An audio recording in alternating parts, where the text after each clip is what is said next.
Hi everyone, this is AutoML and Training Flow community meeting on 2nd of June. Let me start with sharing my screen.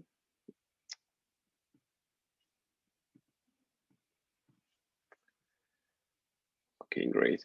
Can you see my screen? Yeah. Yeah, it's great.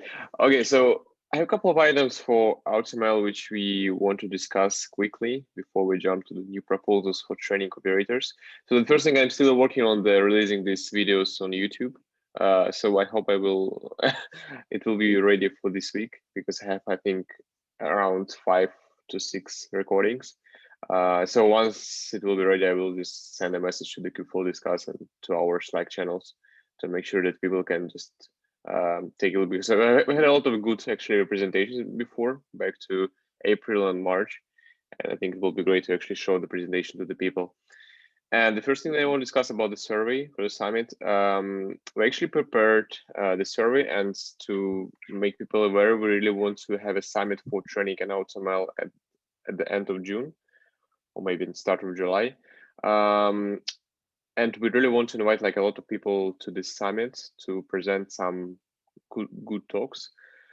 We prepared the survey. We just want to actually ask you to give the final approval on this, because we have a couple of people from training leads and AutoML.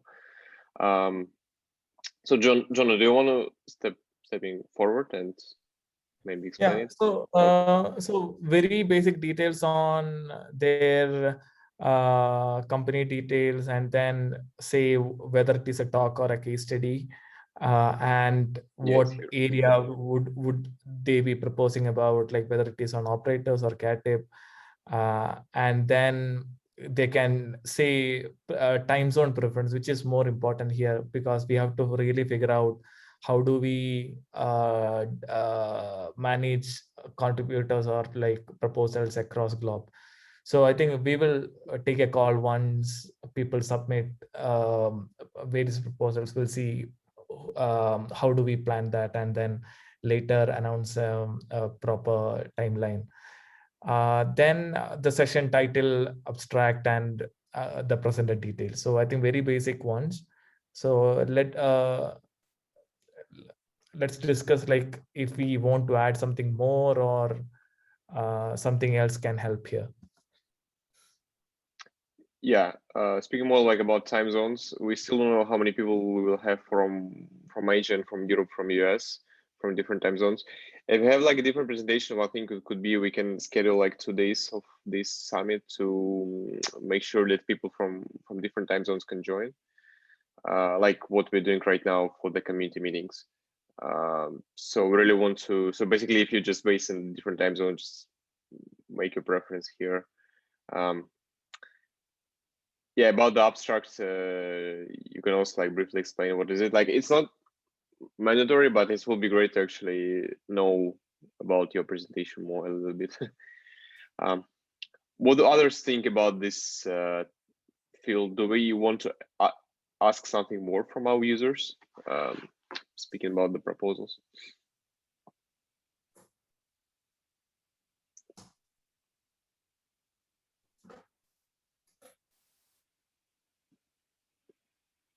And also we have to see how do we present it to the community. So we could, once we finalize it, we could send it to Kubeflow Discuss and to the general community. Yeah, I think once we actually finalize, we will actually send in all the resources that we have. We also like ask people to send to the companies. I think Josh can help us with it, and maybe he has a couple of people who can present some talks from the training perspective. Yeah, so this is like more about like finalizing the questions here, but I think it should be straightforward. We don't want to have a long survey, like what KubeCon is doing right now to make it easier to submit the proposal, right?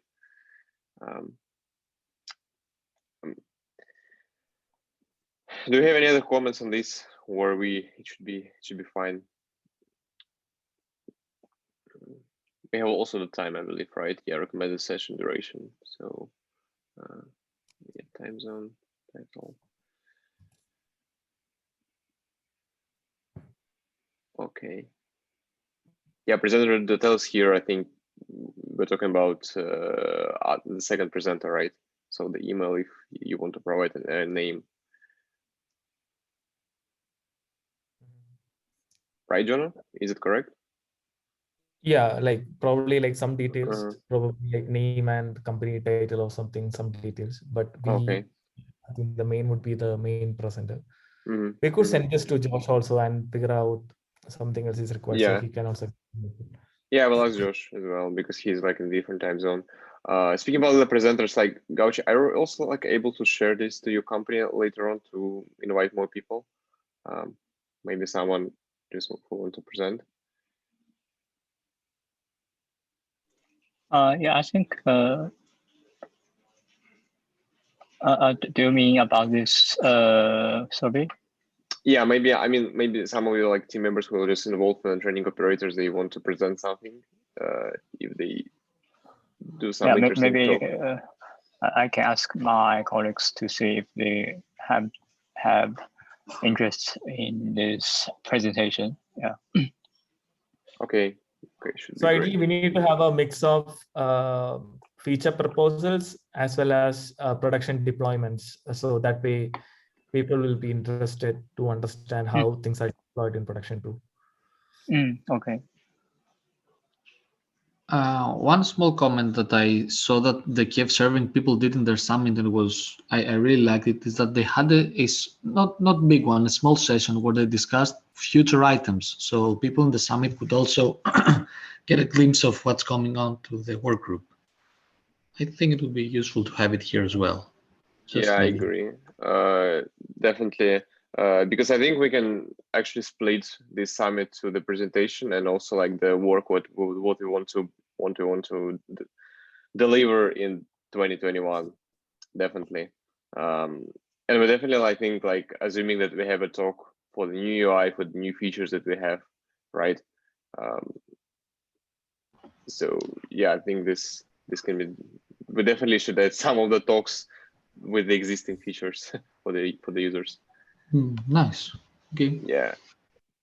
Maybe I was also like thinking to some session tutorials for the features for the like more advanced features in Kubeflow and in training or in KDIP. Yeah, because we just maybe not like visible for the user, but it's can be useful for the production. What do you think? Some fancy algorithms or other implementation in pipelines, or I don't know. Yeah, like my thought would be like lead working group leads can basically take that independently of the proposals. And I think we don't need to include the what do you say, the project future items during like in like as a work item. Like we could definitely have like a session either at the start or towards the end. We can actually have a session which will be led by working group leads. So because others might not be clearly understanding how things would be, right? So that we could then do that like as a separate we can take it up like from the leads point of view. Yeah, makes sense. Yeah, let's just ask like for the specific presentations here, and we can later on just update the doc. Okay, cool. And the next thing about the web app. So, Kamanas, do you want to like release it in 1.3.1? Or the web. What do you mean for 1.3.1? Yeah, or who just said this item about them? Oh, okay. So my question, like, what time are we planning to integrate web app to the main Kubeflow dashboard? It's already in for 1.3. I think it's like, yeah, I think it's like not in the master. So basically we have an image, but we didn't push this image to the manifest. So users should manually update the image. Yes. So I think it's not there in the default installation. Okay. You mean the okay? Now I got you. Put the new UI's image in the manifest, so it will be part of 1.3. Yeah, right. I got you. Okay. Right. If you're okay, yeah, we can do it definitely. Yeah, because what I was thinking was, anyways, we have put effort and this would be the future UI. And since it is already integrated and much of your effort is already there, uh, and since we have already decided that this will be the next version, it is better to get tested as much as possible, so that if there are some issues, we could even fix it at the earliest point. I agree. The only concern that I have now that I think of it is that Yanis had said that for 1.3.1 they only wanted bug fixes. So I see. Yeah, Yeah, this so is. yeah, Go ahead. we can decide based on what the manifest working group plan. But I would say at least it should be visible to users to start using it as a default. And they might not be in the main manifest, but at least from the CatTip installation, the default installation, everywhere. I think we should give a easy way I for get you. users to start trying it out. I get you. Yeah, we can. I believe we should be most probably be able to go forward with it. So let's ask Yanis and do the change. Sure. Yeah, sounds good. No, basically my concern here, I don't think we should include it in the Kubeflow release. I agree that we can include it in the KDIP repository, which can be just update the default installation. But for manifest, I'm not sure that's a good idea actually in 1.3.1. Since it is a bigger change, makes sense. So I think Yeah, like we could actually make as a default installation, at least from the CatTip point of view. yeah. Because like there's still this project work in progress, and we still like haven't resolved some of the issues there. But like, because for the 1.3.1, I think we discussed later on the previous meeting, but we will not even include the new feature from CMIS, because like if you take a look, we recently support Sobol algorithm. Yeah. And we also like decided not to include this feature to 1.3.1 for not like to not actually distract distribution owners. And I think for the web app we can follow the same. So like my bigger point was, I think we should give a chance for the users to try it, so that like if there are if there is something missing, or because this is a new change, right? So that way we could get things tested, and if there are some things which we have missed out, we could do at the early. Okay. Can we do it like it is just scanning KDIP standalone to the master to just change the UI here? Yeah, this can work. Yeah. Okay. What about like, do we want to still have the new UI folder, or what is your proposal? How we should make this migration? I would say, sorry for interrupting, Jeff. No, let's keep it for 1.4 and because I'm going to be pushing a lot more for 1.4. And once we're really happy and with 1.4, we can then safely say, okay. I mean, we've thoroughly tested it through this quarter. Now it's time to switch safely. Sounds Okay. good. Yeah. Okay. So till 1.4, we will have a new UI here, and after this, we'll just update and deprecate the old one, right? Is it correct? Yeah, let's do it this way. Okay. Yeah. So we just need to. So I have one question here. So here with the new UI changes, it is dependent on some of the common libraries which is in the Kubeflow repository, right? So how do we make sure that there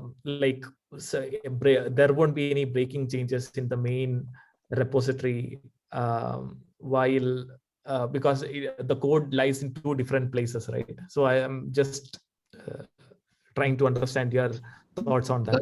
That's a very good question. Right now, both the instructions in the README that tell you how to create an NPM module for the front end and the Docker file always use a specific commit from the master rep, from the Kubeflow repo. So even if a breaking change gets introduced, our UI always uses a specific commit, and we can update that commit whenever we want to newest code. I see. Got it. Yeah. So other things, I think definitely this will, because I don't know how many users actually just follow this README installation there. Yeah, because this README also needs to be refactoring. I don't think I'm not sure we should discuss about it right now, but maybe after Summit we have like clearer vision, because I really want to ask users what are the problems here, because we don't really need to have this fancy README, and it should be like more visible what we can deliver for you, and other like steps, like for example installation, you can always like go to the Kubeflow website and just follow them, because currently we have a lot of information here, which is kindly from my point of view, it's like not necessary to have all this information in README, but this is like another discussion. Okay. Kimaras, I have just one more question regarding this. So here, since we have code in 2 different repositories, I'm just thinking, say, like a developer here will, so how does the development environment look like? Is it actually like using the Kubeflow authentication? Does it come in a picture here, or is it all like no HTTPS? It's all on the HTTP itself. The question, if understood correctly, is if Kubeflow's authentication kicks in when a developer develops locally or not? Right. Yeah, when they develop locally, there is no, we don't require any authentication. So okay. they just test the web. They just test the web app. And say, for example, if they already have a Kubeflow installation running with authentication on, how will that affect?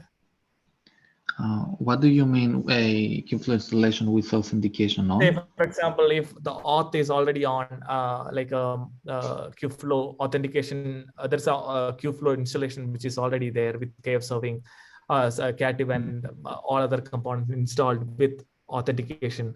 In that case, will there be any other issues in having the development environment?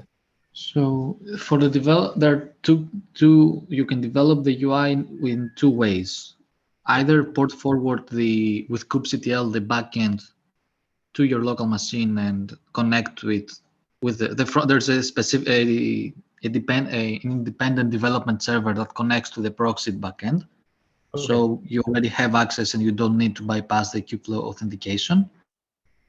Okay. And on the second case, when you just run your backend locally, but in that case you have a kubectl configured to have access to the cluster as well, so the backend can communicate directly with the API server of the cluster. So again, you don't need to go through the authentication of Kubeflow. Did it cover your question? Yes, I got it. Yeah. If I get some question, I'll separately ask you. Yeah, I think we also have an issue to work in the standalone. So because we're still in progress, right, Kamaros? It's mostly right now the standalone. I'll update that issue. A user can deploy the UI, the web app as a standalone one, so they don't need the Kubeflow or the namespace selector from the central dashboard. But there are some differences in this web app with the other Kubeflow web apps in terms that right now this web app does not perform authorization checks with subject access reviews for the Kubeflow mode, and this is something that I'm planning to work on for 1.4 to be on par. And currently, how does it work once we redirect to the KD page? I'm speaking about like the Kubeflow mode once the UI developing in Kubeflow central dashboard. What do you mean what happens once we navigate to the UI page? You're talking about we don't have the subject access review currently in the process, right? Correct. So once the user just redirect to try to actually access the KD page on the new UI, will it automatically redirect them to ask them to provide the credentials, or how does it work? No, it will not ask them to provide credentials. The users can create or delete anything in a namespace, can do anything in a namespace. Okay. The central dashboard limits what namespaces they can see based on profiles, etc. Okay. But At the end of the day, they can even they can handcraft a specific HTTP request to the backend and do things in other namespaces. So we will need to fix that. Oh, I see. So basically, like permissions are all around, so they can play with other namespaces also, because it's that restriction is not there. That's what I think. Exactly. Yes. So if I just call the backend from the different namespace, I am able to actually delete the experiment from the other users, right? Correct.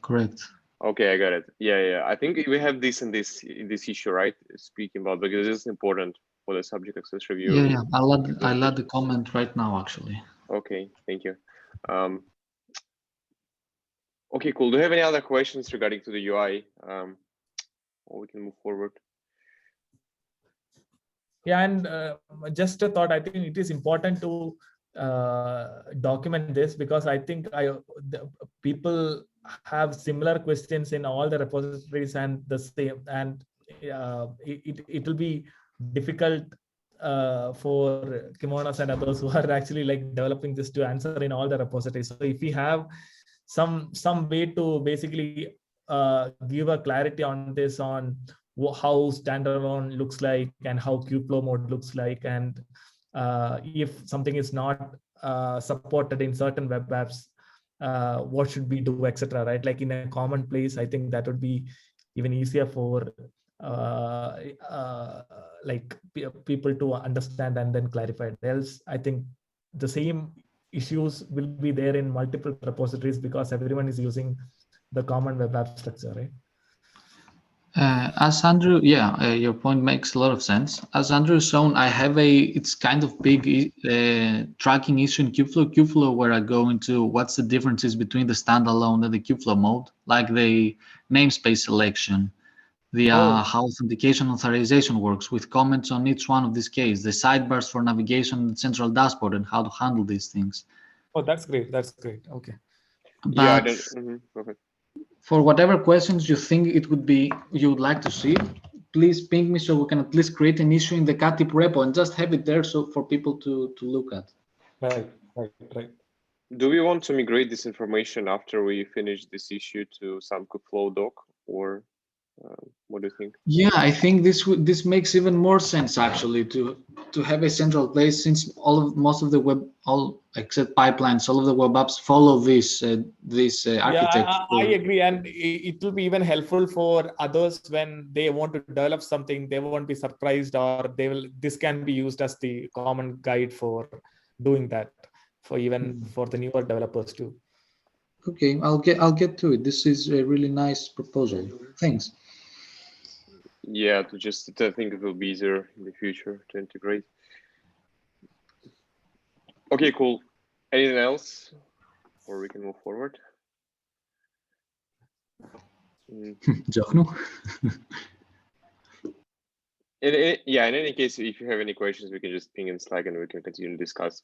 But I agree that we should try to force our users to use the new UI, because it definitely can be a lot of issues that we don't really know right now, but can be visible from the user perspective. Okay, by the way, like the last question I have, like KF serving UI, is it like in the master right now? I mean, in the manifest, or it's still in the work in progress? The KF serving UI arrived like it was merged in the master branch of KF serving like 3 days before they got their release. So it's not included right now, and it won't be included in 1.3.1 either. So it will be for 1.4 as well. Okay, then let's follow that then. I think that is the best. Yeah. Okay, cool. Let's move forward. So I think Lucas, right? Or Wang, I think you will presenting the proposal that Josh was presenting previously for the training operator. Right. I mean, I would first like to check how many of us has already see Josh's presentation last meeting. I think not all of us. Yeah, because like I think Gauchi haven't seen it, and some people who just not in these time zones, in the US time zone. But you can just briefly, if you can just share your screen and maybe briefly just quick introduction on it, it will be great. Okay, sure. Yeah. Do you want to share your screen or? That would be better. Yeah.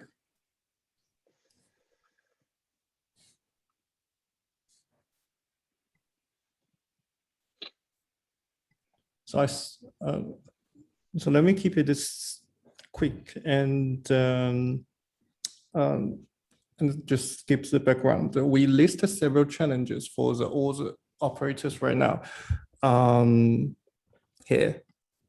So we have multiple operators for different frameworks to deploy distributed training on Kubernetes. And I categorize these challenges into 3 sections. Like the first is for the operator developers contributing right now.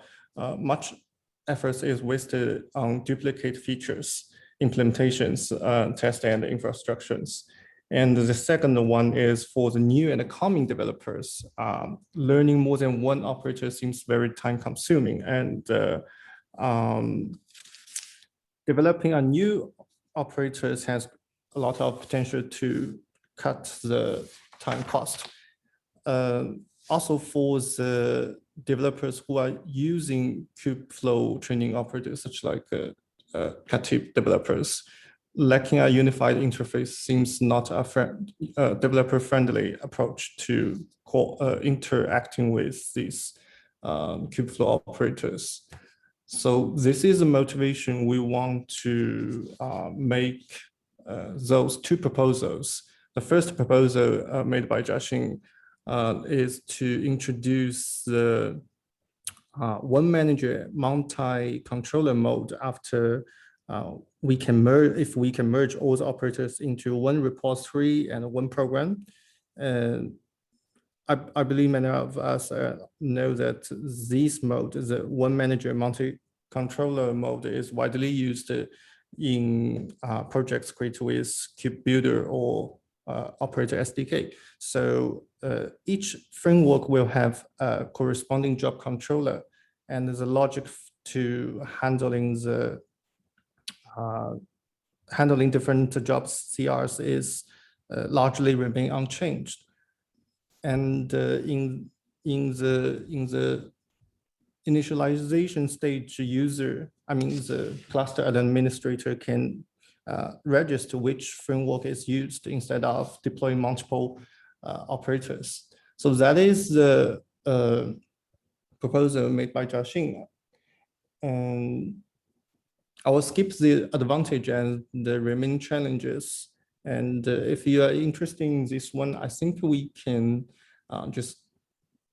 you can just comment on these docs. The second proposal I made looks more aggressive. So if we look into the job spec of many CRDs, we can see the spec section seems like a map of a role name and its role spec configurations, which I mean the replica spec from the Kubeflow common repository. So the role can be like a parameter server, worker, launcher, or chief, etc.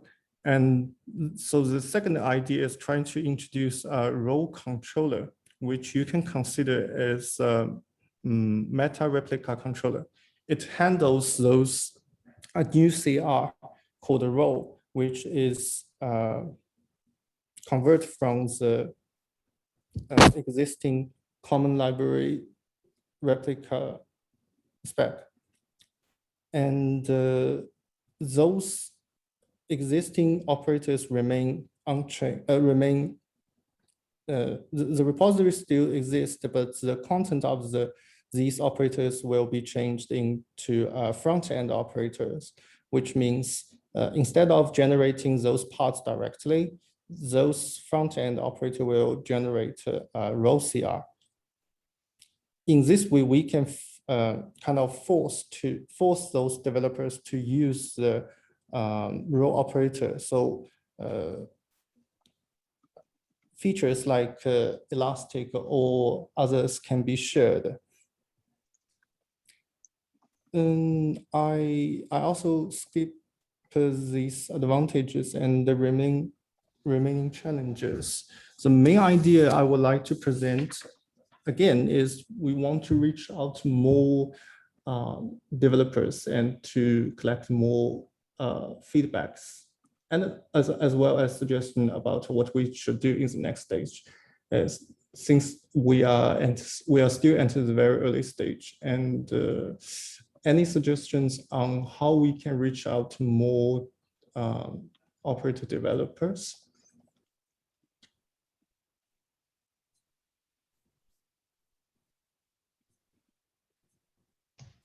Hi, I'm Aldo from. I'm involved in Kubernetes. I'm one of the maintainers of the scheduler, and I'm an active contributor to the job controller. This proposal looks interesting because managing pods is hard. Managing individual pods is hard when you take into account failures and retries and reporting all of this. I'm actually currently working on that exact problem because we have a limitation in the current job controller to do this kind of tracking. So my suggestion would be to eventually try to actually just use existing Kubernetes APIs, such as the job API or daemon set, or just like give them the pod management, because there is a lot of they have been through a lot, so they already have solved most of the issues instead of trying to solve all those issues all over again.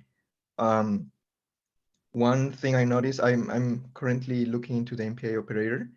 One thing I noticed in the history is that a lot of the times there were lacking features in the job API in this case, and the decision was simply, okay, let's do it ourselves, which makes sense. But if we can influence the Kubernetes community, like I'm offering to do that, we can bring up those features up to the to the job API and solve them there, and benefit these operators and benefit the overall community. So yeah, that would be. I'm gonna comment. I'm gonna read your doc. It looks interesting. But that would be my initial thought. Yes, I think that makes sense. Like if those features can be handled by the Kubernetes itself, we don't need to do the extra or additional work to create our own operators. And but it also, I mean, the existence of this operator also suggests the lack of what to say, the lack of extension point to the existing Kubernetes system. Like if we can just simply modify part of the Kubernetes system, we probably won't need to create those operators, but instead, if we look in a different way, since we have those operators, we probably can try to make these operators part of the Kubernetes system.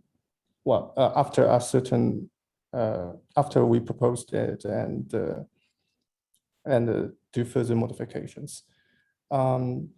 So as I said, we are still at a very early stage about this proposal, and we welcome any feedbacks and suggestion about these two proposals.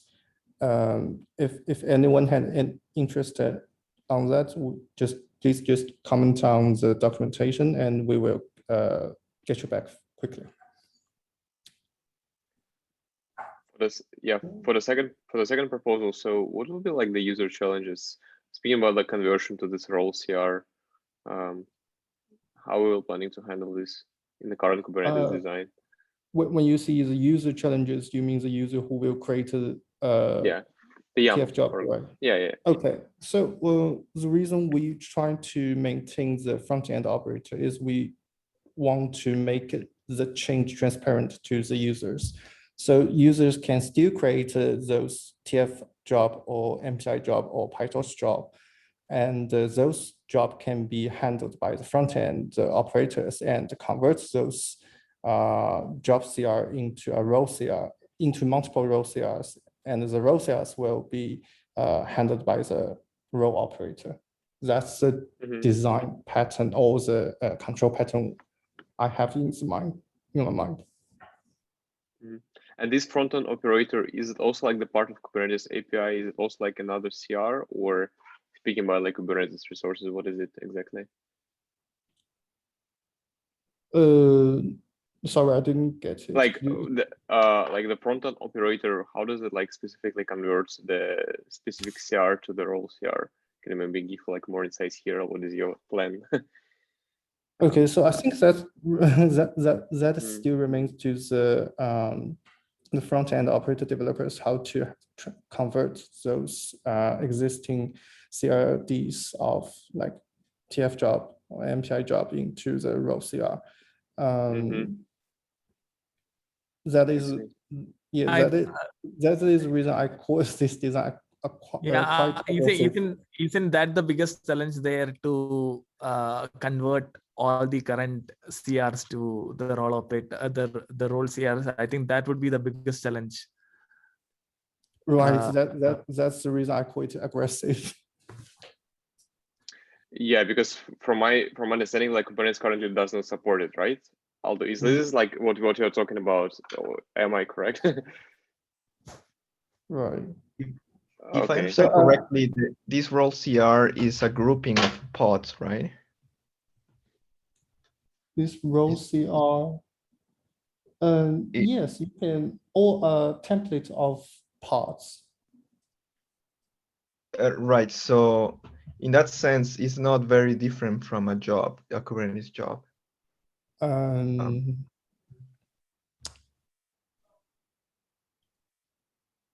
I cannot say a solid yes right now because a job may have, like in the definition of training operators, a job may have multiple roles. So, but the role CR is just represents one role, like a launcher or a worker.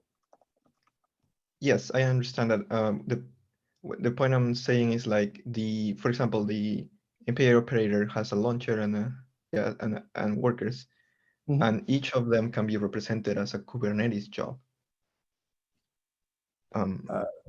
So you have a hierarchy of I mean, jobs. it can be represented by a Kubernetes job or stateful set or deployment. I think that won't make much difference, right? Yeah, there are a few options. Yes. Okay. But so we are extending currently the job API to accommodate for more use cases. So you could ideally just use job with different parameters. So that would remove the need for this role CR and everyone would just converge into using job. I see. But it's not always creating only the pods, right? For example, MPI operator creating also config maps. Right. That's how I design these like hooks for the additional resources. Right. So in that design, but the role CR is the one creating pods, and everything else is created by the rest of the controllers, right? Generally, yes. But I think I get your point, and using an existing and built-in Kubernetes CR seems more convincing for the developers to change the contemporary design. Is that your what you're trying to say? Yes, it would be more convenient. Like there is less learning curve for new contributors. And also you're benefiting the overall community to if you add these features to upstream Kubernetes. And also it is extremely portable. Like if someone else develops, for example, job queuing in based on Kubernetes jobs, then you can, like, they would naturally benefit because you're using the same API, or anything else people might build on top of jobs, gang scheduling, different things that people can build on top of them.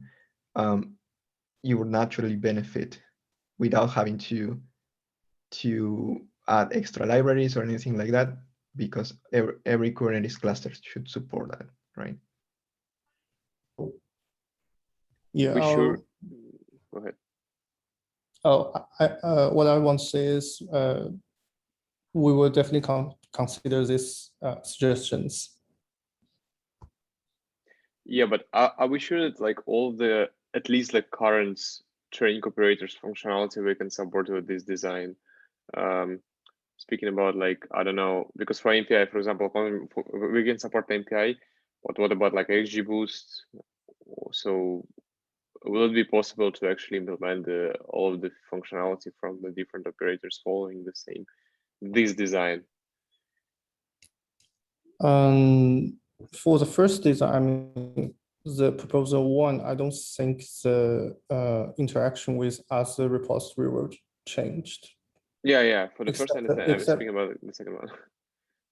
Yeah, except for the repository path. But for the second one, I believe the interaction way will change, which is also dramatic to many existing repositories.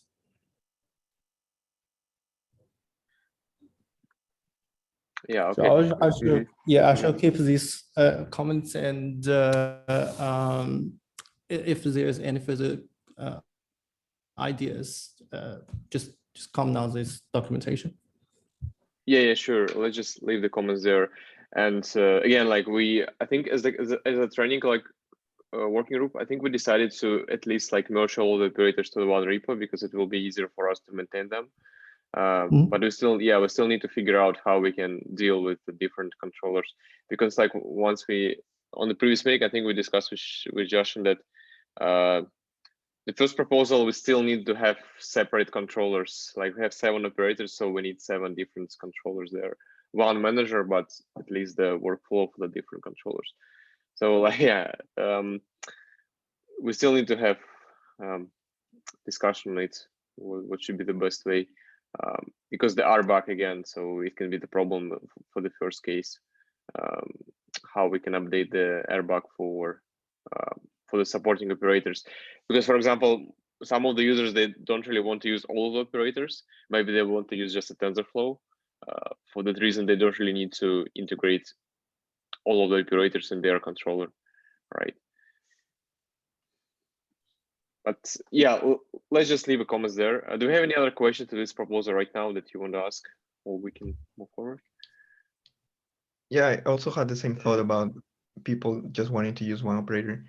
For example, MBI operator is not, well, today is mostly focused in training, but it can be used for just HPC, some other use cases. And people might not want to do TensorFlow, just want to do. How we actually dealing this with in Kerib, we also have the same structure while we're updating the airbag tool, because we use the orchestration on top of these operators. And we just provide the documentation how user can manually update the controller flags and controller airbag to remove the unnecessary components. So this is not the best way of doing this, but at least like users can know how they can remove other operators and support only API, for example. But yeah, we could think how we can make it better. Okay, do you want to move forward, Aldo, or to just give an introduction on this API update? Yes. Okay. You can share your screen if you want. Sure. I only have the issue that I open, I guess.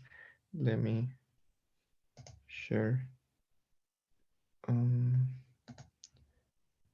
one. Can you see my screen? Yep. Okay. So I've been looking into the MPI operator for a few weeks, and we are trying to get it to a state where it's very robust and scalable. So we observed a couple of we as me and my other contributor, Abdullah, if you can, that's his GitHub. So we observed a couple of problems, mostly about putting stress on the API server. Basically, let me see if I can share this one. That does not help. Okay, so basically, when an API job starts, you're using the API server to start the tasks. So the API operator has this kubectl wrapper, which the launcher executes to start every process in each worker. So, and the problem with that is that every launcher has to, for every pod, has to communicate with the API server to do this process. So if you add more workers, or if you have more jobs running in the same cluster, every single one of them is stressing the API server. And the problem is that this is not a one-time communication. It's a communication that stays up for while the job is active. So if you have multiple jobs running, then the API server has all these open connections throughout the life of the job. So that's one problem.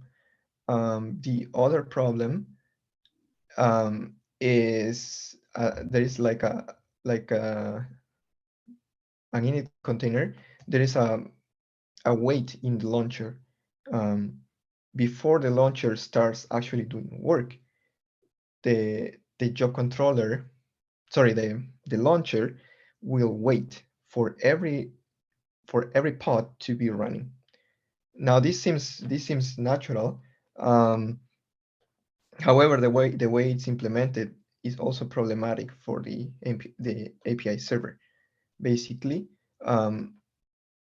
the way this is implemented is as a controller, a full-blown controller, which before being able to look at the events for pods, it has to sync the entirety of the pods.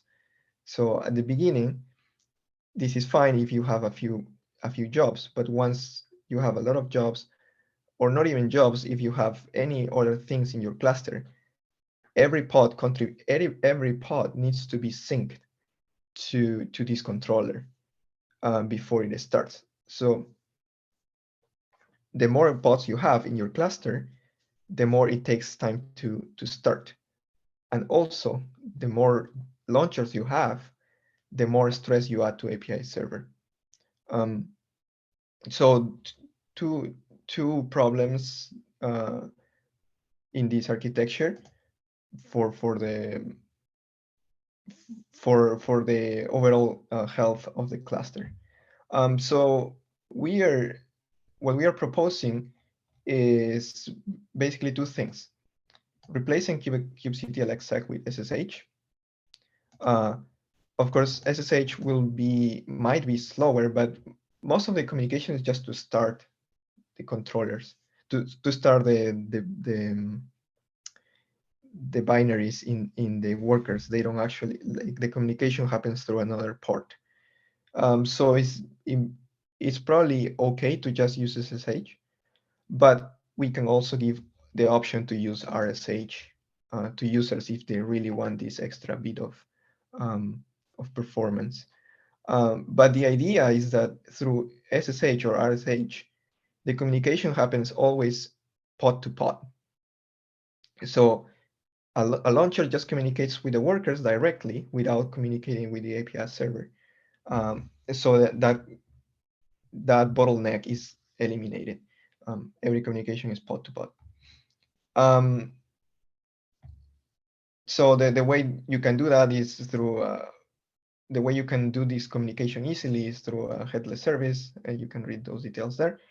And the other one is where did I put this one? Maybe I put it there. Yeah. So with the use of SSH, you can also eliminate the init container. The job the launcher the MPI the MPI frameworks already know how to handle retries. So if the pods are not yet there, they can it will retry until they are running. Of course, it has a timeout, so you can do a few retries of the launcher itself. That's one approach. Another approach we were discussing in this issue was simply to wait to hold the creation of the launcher pod until every worker pod is running. So you do instead of doing the wait in the launcher pod, you do the wait in the controller. The controller already has the cache of all the pods, already has the watch. So it's not extra effort for the API server to do this kind of tracking. So those are the two main changes to the MPI operator that we're suggesting. So we're just looking to get your attention and any thoughts.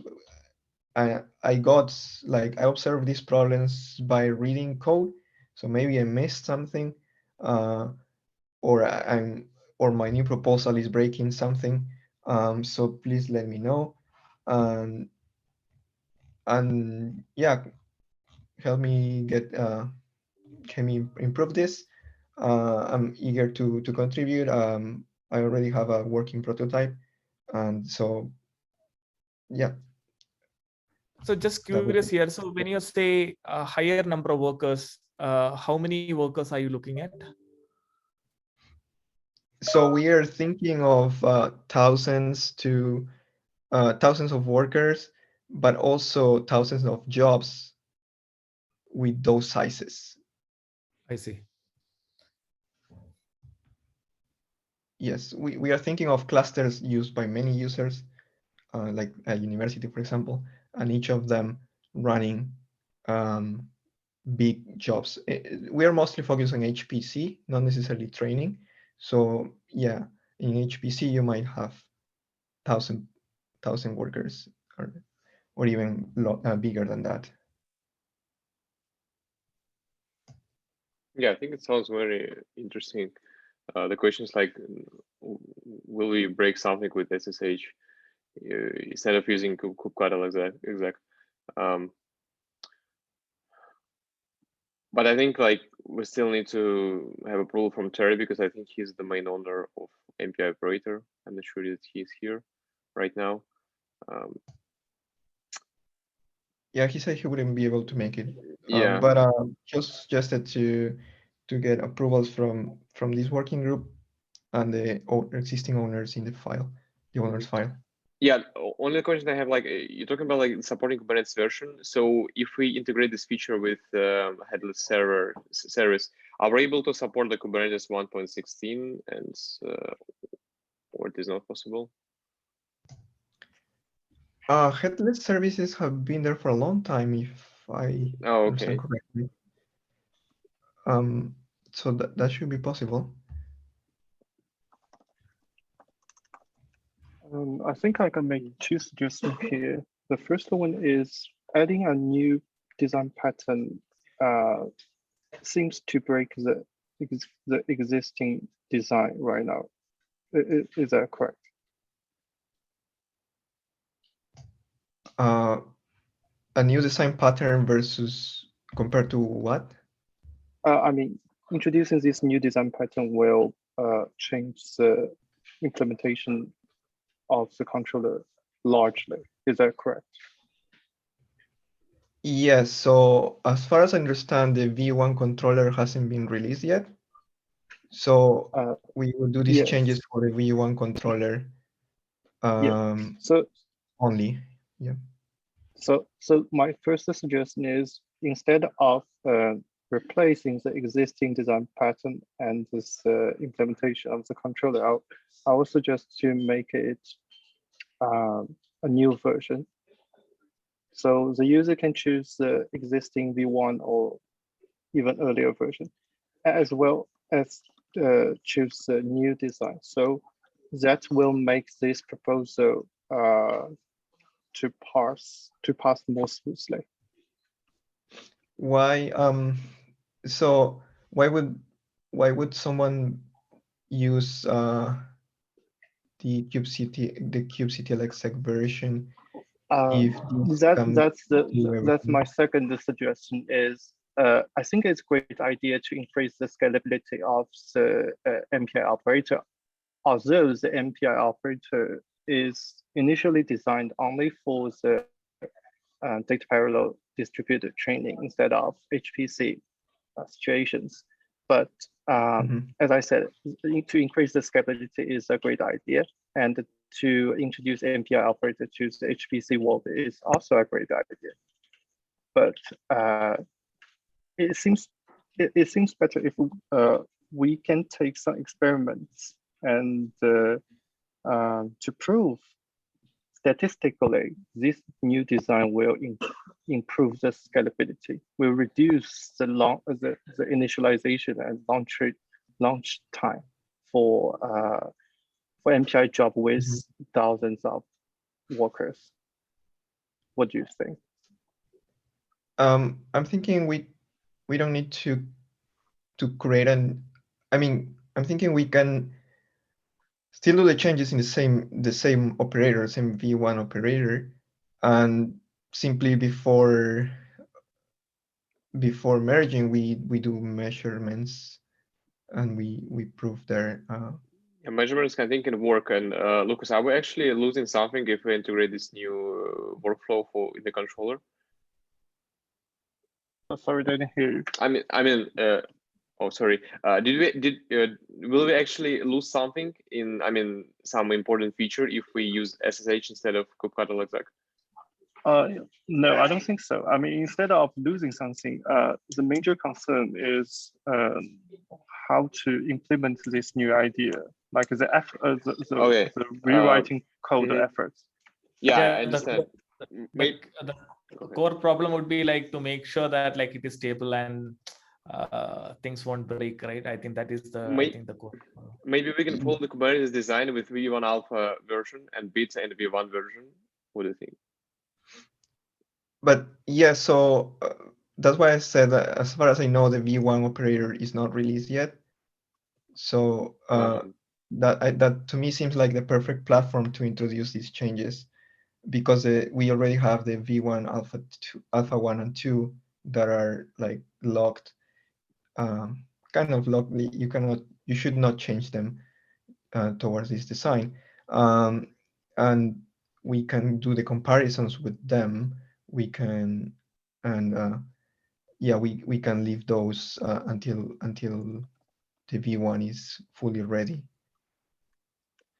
Okay, I don't think we have like enough time to have discussion right now. Okay, my browser here. Let's just fold the discussion in your PR, because I think this is like more related to the MPI operator owners.